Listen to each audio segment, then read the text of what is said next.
This is Change Your Mindset Podcast, the podcast that helps change your life by helping change the mindset of the 99% into the 1% mindset. Here's your host, Adrian Gomez. Welcome back, everyone, to Change Your Mindset Podcast. As always, I'm your host, Adrian Gomez. So for this podcast, we're going to be talking about how sports keeps you poor. So till this day, I love sports. Always loved watching them. Always, like when I was younger, play them, obviously. Obviously, nowadays, you can't play them as much when you get older. But obviously, I love playing them. I learned a lot from playing sports. Obviously, if you want to be good at something, it takes practice. You need to be consistent, you put in the work, obviously. So you learn a lot from obviously playing sports, and obviously you learn discipline, consistency. You learn a lot. And if you have great coaches, you learn from those coaches. Obviously, if they have wisdom, or obviously they push you to be better version than yourself, that helps you a lot as well. So sometimes you have great coaches, sometimes you don't. But nowadays, there are people, obviously, who love their teams, and obviously they support their teams. They buy all the merch, they go to the games, they buy season tickets, all that good stuff. And, they're super fans, and they love their sport, they love their teams, they love their players, and that's great at the end of the day. But you do need to realize that sports is a business. So it's not a charity, they're not getting free money. You're the one making them money. So obviously they need your money to obviously pay the players, produce all the games, all that stuff, the merch. And obviously as a consumer, you buy all that. So you need to realize that sports, unfortunately, it's a business. And a lot of people do not see it like that, unfortunately. A lot of fans don't see it like that because they consume all this, their teams, and they don't realize it's just a business and they're just taking your money at the end of the day. Like I said, I'm not against sports. I love sports. I still have my teams and all that, but I do realize it's a business. And there's certain things I don't do anymore, obviously, because then it would keep me poor. But like I said, till this day, I still love sports. I still love my teams. I do watch the games occasionally here and there. I don't watch it nonstop or stuff like that, but I still love sports. I do at the end of the day. So I'm not against any sports, but I want people to realize that sports is a business as well. So we're just going to break it down. Obviously, I talked a lot about assets and liabilities. Obviously, asset is something you buy that makes you money, puts more money into your pocket. Obviously, a liability is when you spend money and doesn't produce you money, so you're losing money. Obviously, the rich buy a lot more assets, and the poor obviously buy a lot of liabilities. So that's just how it works, unfortunately. So you need to think about it. Obviously, for a sports team, just think about an owner. A sports team owner, whatever it is, basketball, football, baseball, whatever it is, soccer. The owner owns the team. So anytime they sell merchandise, tickets, products, anything that has a logo, you, as a 99% of the person that's consuming it, you're giving your money to the owner that makes him richer at the end of the day. That's why these owners are filthy rich, because you're giving your money to either go to the games or buy the merchandise, jerseys, t-shirts, whatever it is, and you're making them wealthier. So for the owner side of owning a sports team, it is a asset because they own something, which is a sports team, which is making them money. So that's an asset for them.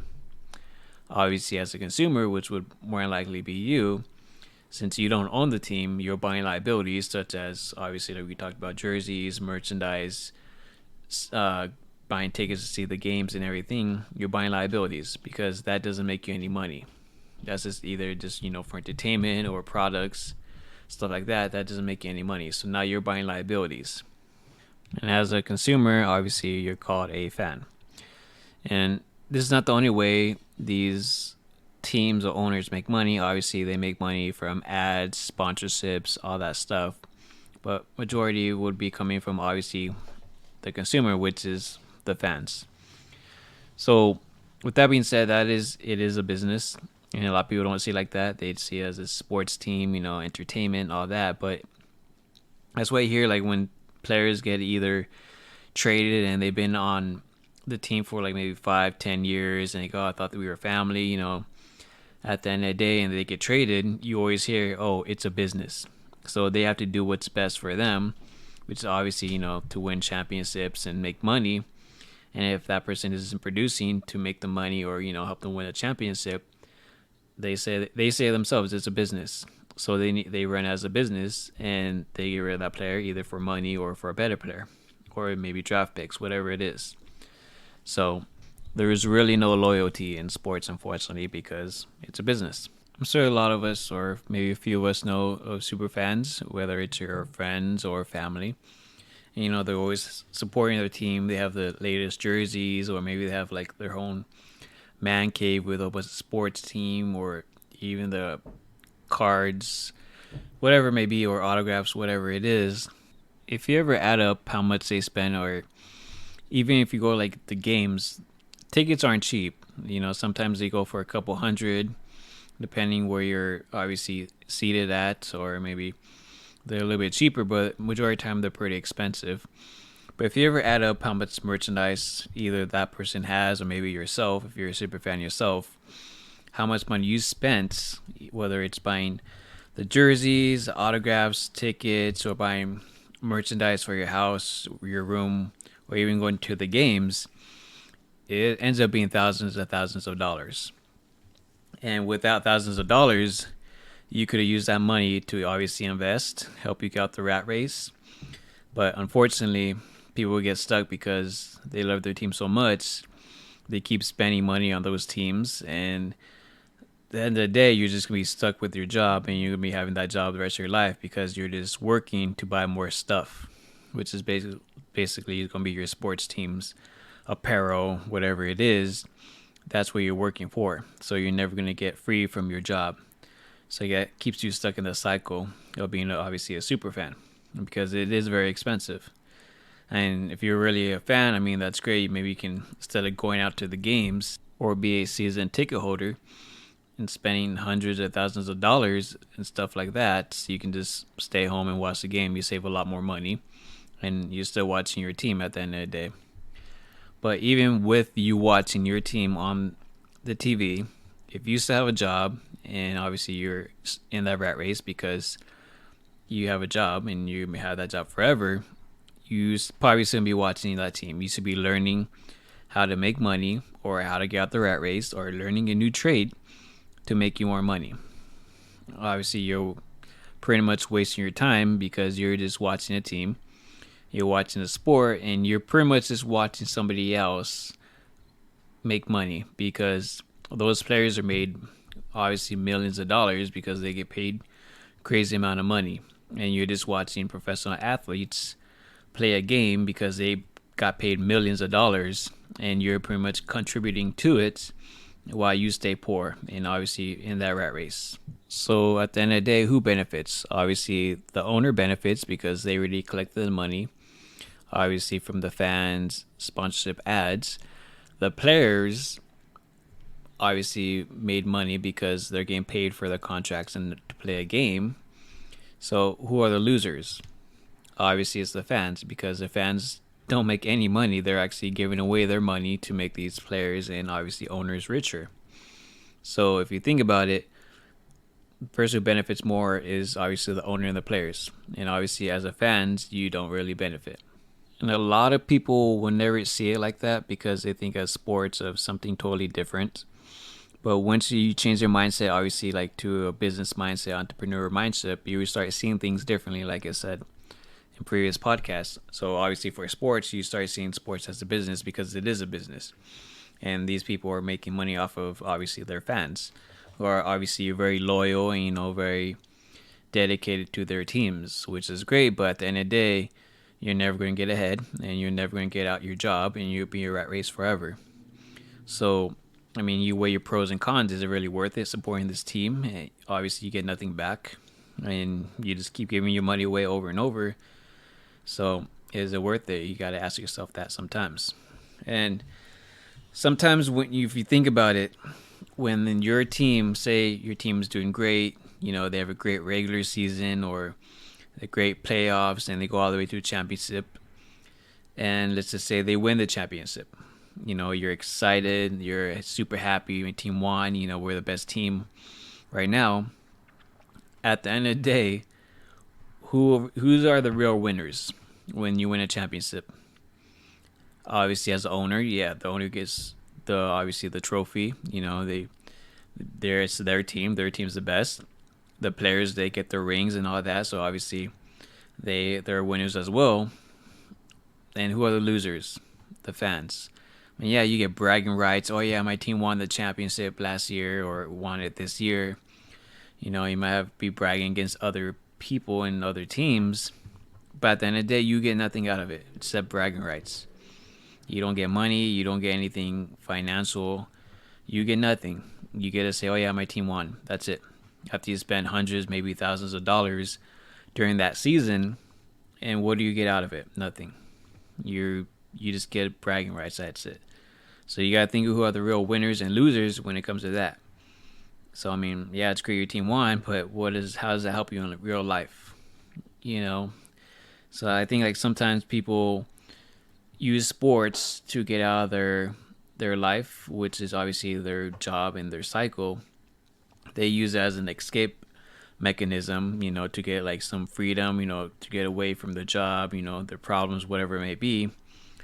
But at the end of the day, in reality, you're just going to go back to that job and you're just going to be either really depressed or maybe hate your job, hate your life because you're doing nothing about it and you're trying to get away with it by watching sports teams, because, you get your adrenaline, you get excited, yelling, sad, whatever it may be. And that's what you're using to get away, from your actual life and reality. So maybe if you're really a diehard fan, you got to sit down and think about it, like, hey, is it really worth me spending all this money where at the end of the day, honestly, you really get nothing back. I mean, yeah, you get your emotions with games and everything. If you, like I said, your team wins a championship, that's great. You just win bragging rights. That's it. I mean, you get nothing financial. It doesn't help you in life. That's all you get. It's something you got to think about, and a lot of people don't think about it or see it like that. But once you start changing your mindset, you start seeing things totally different. You're not in a bubble anymore. Like majority of people are in a bubble. And once you get outside that bubble, you start seeing things totally differently. When you go shopping, you see sports, whatever it is, you see things in a totally different way. But like I said, I'm not against sports. I do love sports. At the end of the day, I set my teams and I do watch sports. But if you're living paycheck to paycheck or you're trying to get out your rat race, whatever it is, you shouldn't be investing all that time into sports or watching sports. Obviously, this doesn't go for that. Obviously, people that have money, because if you have money, you can do whatever you want. You made it, you have money, you can do as you please. Or if you love your job, hey, that's great. You can do whatever you like as well. But this is to the average person that lives to a paycheck, and obviously is average Joe, because those are majority of the people that get targeted as by their higher ups that make all the money. And if you're obviously not financially educated, you're never going to see things this way. And that's why the rich are rich, because they're financially educated. And like I said, schools don't teach you this, but once you start changing your mindset and start financially educating yourself, you see things totally differently. And you see how to make money. Obviously, you see things totally differently. And obviously, all these owners and rich people that we talk about, they already know how to make money because they are financially educated. And that's what it takes if you want to get out the rat race. If you want to get out your job, you need to start financially educating yourself. That's the only way you'll get out. Like I said, you can't wait for miracles or hope to win the lottery. It doesn't work like that. So I hope I didn't bust anyone's bubbles or anything, because I know a lot of people love sports. They love their teams. I mean, like I said, I do as well. But you just got to think about it. I mean, you could spend a couple $100 in a day if you go to a sports game, and maybe you make that in a day, or maybe it takes you a day and a half, or maybe it takes you 2 days basically to make what you spent in one day. So you gotta think about it like that. You're just working to spend. So it's a constant, and it's unfortunate, it's a very endless cycle. You're constantly working to get money, and then you spend, and then you work, get money, spend. And it's like an endless cycle. And you do that for your whole life, basically. So, like I said, there's a lot that goes into it. But once you start changing how you think, you see things differently. And obviously, sports is a big factor because a lot of people love sports, and a lot of people spend money on sports.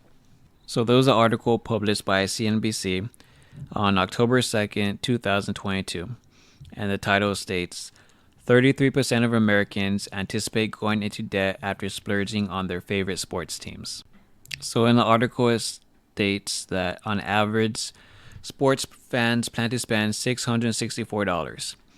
Obviously, it says, however, it differs by age. So it gives you 4 generations. So I'll go through each one.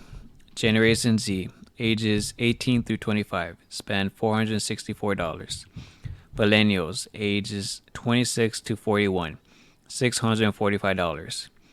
Generation X, ages 42 to 56, $827. Baby boomers, ages 57 to 76, $641. It also states millennials are the generation most likely to drop money on sports, with about 50% planning to spend. About a quarter of them will be putting their cash towards live tickets. And if you think about it, majority of people do not have money to be spending on these tickets, obviously merchandise, whatever it is, because it's expensive. And obviously, if you don't have the money, you're going to put it on a credit card. And obviously, you don't want to put your liabilities onto a credit card because it's not worth it. And you're going to end up compounding that, and it ends up being more and more money you end up owing, and then you pay the interest. And it's a big rabbit hole you'll be hard to get out of. And obviously, you'll dig that hole and you'll get stuck there for a long time. It's not worth it to go into debt to see a live event for one day, or I mean, at the end of the day, it's only for a couple hours, and then you go back to reality, and it's not really worth it. So you got to think about it when you're spending money on stuff like this. And you also need to factor in when you go to these live events, sporting events, you're not just paying for the ticket. You're paying to get there, which is gas. You're also paying for the parking. Usually they charge parking. And then obviously you'll be paying for, maybe you buy merchandise inside there or whatever it is. And then you go majority of the time pay for food, drinks. You'll be paying for that as well. And then you also got to think about the gas coming back home. So overall it adds up. Like I said, it's just for one day. And if you're going into debt just for one event, it's not worth it, obviously, because you're going to pay for it down the line. And you're just paying for a liability. And it's not really an asset because you're losing money. You're not making money with that money you spent already. And we're also not factoring if you're taking another person, or maybe you're taking your family. Obviously, you got to add up all those costs. So it does add up overall. Like I said, being a sports fan is a liability. You're really not going to make money. And you're just obviously giving away your money because, like I said, it's a business. At the end of the day, your money is just going to the players and obviously the owner. So, and also that we're not even factoring sports betting, which is even worse because the majority of the time you're probably going to lose. So obviously that's a big toll with sports betting because that's usually a lot of people participate in that because it's highly addictive. Obviously, it does make the game more entertaining because, I've done it. I'm not going to lie. But it is fun. If you have extra money, I mean, if $10-20 here and there, but some people bet a lot of money. It's sometimes hundreds, thousands of dollars on teams, players, whatever it is. And nowadays you have these apps that obviously want you to spend money, and the majority of the time you're going to lose money. Just like the casinos, I mean, the odds are usually against you. So, and it's hard to predict these things like fantasy points and all that stuff. It's hard to predict if players are good or not. I mean, it's really hard to win in those situations. So you're just going to end up losing more money in those as well. And that's another thing of sports. Probably at the end of this podcast, you're probably going to hopefully see sports in a different way. And obviously, like I said, my goal of these podcasts is to change your mindset. Obviously, I want you to be successful, wealthier, keep your own money, have your money make you more money. Because at the end of the day, we just buy liabilities and we just spend money and we keep ourselves in the rat race. So hopefully you see sports differently now. And hopefully if you're going to buy a ticket or buy a merchandise, whatever it may be, of a sports team, you take a second guess and you think about it and you hesitate and think like, hey, I'm buying a liability. This is not going to make me money. Is it really worth me spending this money from working? Or should I invest this money and slowly help me get out the rat race, or invest this money to learn something new that's going to make me money? So hopefully some people take a second, and think about it before purchasing it. But, like I said, at the end of the day, it's up to you. But, if you want to change your life, you got to change your mindset, obviously. So that's a big factor. And hopefully I didn't ruin sports for you. But like I said, I love sports. At the end of the day, if you have the money, by all means, obviously you can do whatever you want. But if you don't have the money and, you're stuck in a job and you're using your credit card for liabilities like this, it's not worth it. And I wouldn't ever recommend it. So hopefully this changes your mindset of the topic of sports. I appreciate you listening to this podcast. If you want to share with other sports fanatics, or maybe sports people that spend a little bit too much money, maybe this podcast will help them and make them rethink about the money, how much money they spend, and all that money they could have used towards something else. So if you would like to share that, obviously this podcast, that'd help. If you subscribe to the channel wherever you listen to, I'd appreciate it. As always, like I said, thank you guys for listening to this podcast. I appreciate it. And of course, I'll have a new podcast for you guys every single week. So look towards the next podcast next week. Thank you guys again, and take care. Bye-bye. Thank you for listening to Change Your Mindset podcast. Be sure to tune in every week for a new episode. As always, change your mindset to change your life.